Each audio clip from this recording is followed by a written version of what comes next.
And don't worry, that pays about as much as this fucking does.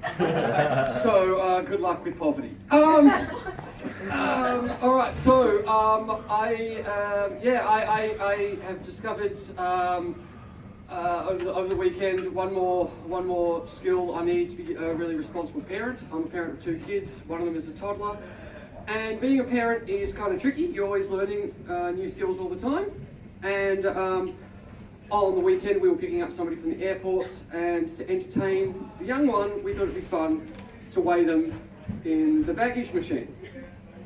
We discovered my toddler is 15.2 kilos. And why this helps with responsible parenting is it's now a lot cheaper for holidays, since 15.2 kilo is strictly carry-on luggage. I figure, we just have to dress him up as a suitcase, include some snacks, and work out a way of convincing them that they've lost the child seat once we're up in the air. And since these fuckers seem to be able to lose jets these days, that shouldn't be too hard for them to be convinced of. But no, they don't like me at airports. Mainly, it's really simple, because I'm a dick. I went, I'll give you an example. I was flying to Queensland, and a guy I was flying with, he uses a lot more aeroplanes than I do, and so he was far more cool with the whole process. I wasn't going to be pushed around, so I got there and they started scanning my cane. Apparently possible contraband in this. They didn't appreciate the jokes that I was smuggling miniaturized guide dogs in it. Good distraction though. They didn't think to actually check if I'd shoved coke up my ass, so that worked. Got in, on the aeroplane. We got split up, me and my mates. So I was just wondering, and look, give them their credit. They did try to be inclusive. Asked me if I wanted a window seat. They tried. Totally fucking missed, but they tried. And then they sat me next to a woman who had never flown before and was fucking paranoid. And I gathered that by the fact that she had the rosaries out before the whole what's going to happen, worst case scenario talk started. And I'm not one to add fuel to a fire. I'm the guy with the tin of kerosene and the match. So when the hostess made the mistake of saying when we crash, I just casually said to this person, look, I've always been of the opinion if God had meant us to fly, he'd have given us wings. And then added, mind you, I did get that opinion from the pilot before he came on board.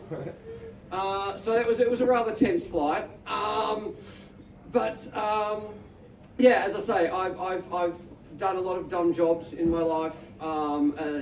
Studied visual art for whatever fucking reason, being blind. Like our MC David Rose have been discriminated against for my disability. I get the opposite. Apparently he's half deaf and people whisper. I, like every other blind person in this country, say that I'm blind, and fuckers decide that means they need to speak loudly to me and to enunciate. Because that definitely means I can see them easier. It's also assumed that I'm really good at singing.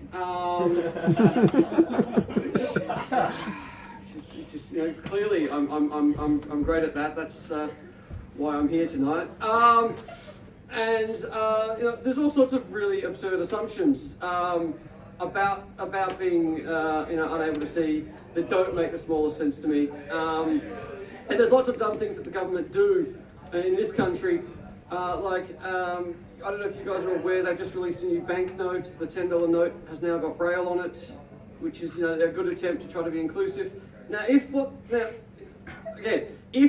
the government had the smallest amount of brains, I can't believe I actually said that sentence aloud, they'd have put, probably the number 10 on the $10 note in Braille.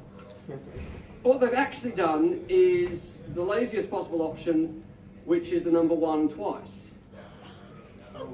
Unfortunately, they've forgotten to put a symbol which indicates to a blind person what they're reading is a number, so that now there are a series of polymer adverts for Alcoholics Anonymous. Since without that symbol it just says AA, which is great. Apparently the price of admission has gone down a lot since I was in there. And as for this, our government's not exactly known for its intelligence, as I'm sure all of you are aware. Malcolm Turnbull and co, generally speaking, seem to be just coasting. However, I'm an old guy.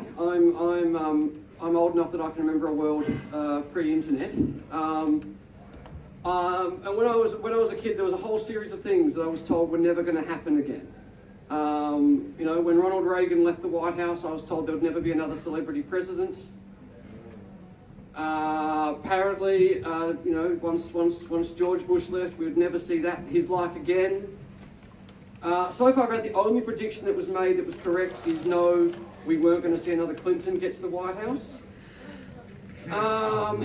which so far seems to be true. Which is both, life is all that positives and negatives. I guess on the one hand, it's negative because it means we've got the angry orange running the place. On the negative side, Monica Lewinsky's out of work. It's weird because again, as I say, I'm visually impaired, and there's positives and negatives to that. Like, I don't have to see the ugly fuckers running this country. But on the other hand, it means I can't see porn. I can't see Donald Trump, which is positive. Negative, I also can't look at anything else in the room to distract myself from hearing what he's actually fucking saying. So I can't just convince myself that I might be slightly hallucinating. There's positives. I've got people who whose job it is to get me places.